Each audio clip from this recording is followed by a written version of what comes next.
Richard Perry Loving, being a white person, and the Mildred Jeter, being a colored person, did unlawfully cohabitate as man and wife. Richard? Hey, what? Joel, we have you playing Richard Loving in Loving. Mm-hmm. How was it first hearing about it? Did you hear about it from the documentary or from when they presented the opportunity of playing the role? Well, Jeff told me about it. Okay. And I was like, oh, I've never heard about them. But I'm, Australian, so that made sense.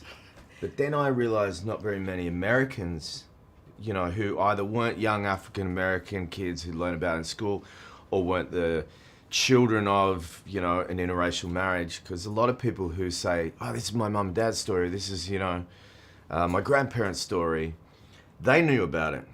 It's such a significant story, and yet it had flown so under the radar. So the first point was Jeff telling me, and then I watched the documentary, and I was like, this is going to be great. Like, I gotta be in this movie. I've got to be in it. I know that the Lovings, they're very reserved and quiet people. And in the film, it shows as well, which I think is great that Jeff incorporated that. But for you and Ruth, how was that having to act with very minimal dialogue? I thought it was going to be easy, I mean, on a kind of jokey level, I always said, I didn't have to do any homework the night before. But, the pressure to actually be specific about why they were silent was something very significant, because, when you look at, I think when you look at injustice, you realize, sadly, people learn to shut their mouth because the system or the government or whatever those forces are that are kind of limiting your freedom, you realize, to fight against it's quite dangerous, and to fight against it may create a cost that you don't want to cough up. Right. And I think it's sad that injustice breeds silence. So I love that the film is the way it is, because you want people to scream sometimes, you want them to fight, but when you're taught for too long not to, what do? You just kind of surrender and you shut up, and that's very telling. If the Lovings were to see this film in one word, if you could sum up how you would hope that they would react to it, what would that be? I would hope that they were happy. I know Richard would be mortified. Right. Mildred would be... I want to put the kitchen right back here. Richard, stop this. I don't know what you're saying.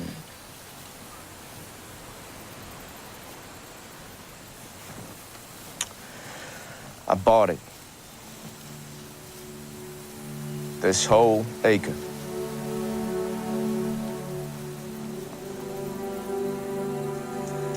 I'm gonna build you a house. Right here.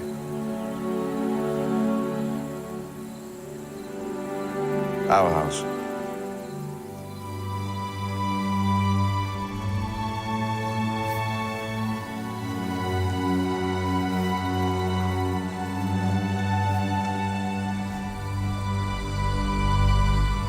Mildred. Yes?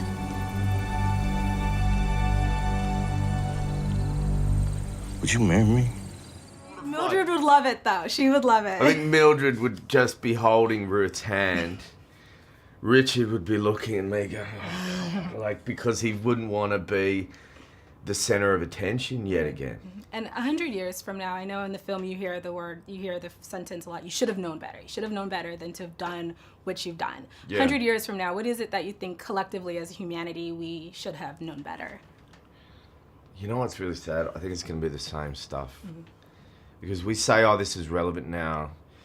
You go, this was relevant in the early 90s in the LA riots. This was relevant in other times, in recent history. It's relevant all the time. It just depends how hot the topic is and how newsworthy it is in comparison to other things. We should always know better about placing value judgment on otherness. And I think that the real pure source, are children who haven't had the education in the negative direction to place the judgment value. So I don't think it's true that kids don't see colour. I think they see it, but they don't make a judgment on it. And that's the neighbourhood that Richard and Mildred grew up in as well. There were people who, they were grown adults who didn't place value judgment on colour. Their commonality was just putting food on the table. And as Richard said, like, we all looked out for each other. We helped each other. And I hope that 100 years from now, we will be looking out for each other. Yeah, and I hope so. But one by one, the more and more people who learn that and learn to have empathy and learn to then pass that on to their children. And then we can slowly, as we do, evolve as human beings. Thank you so much. Thank you.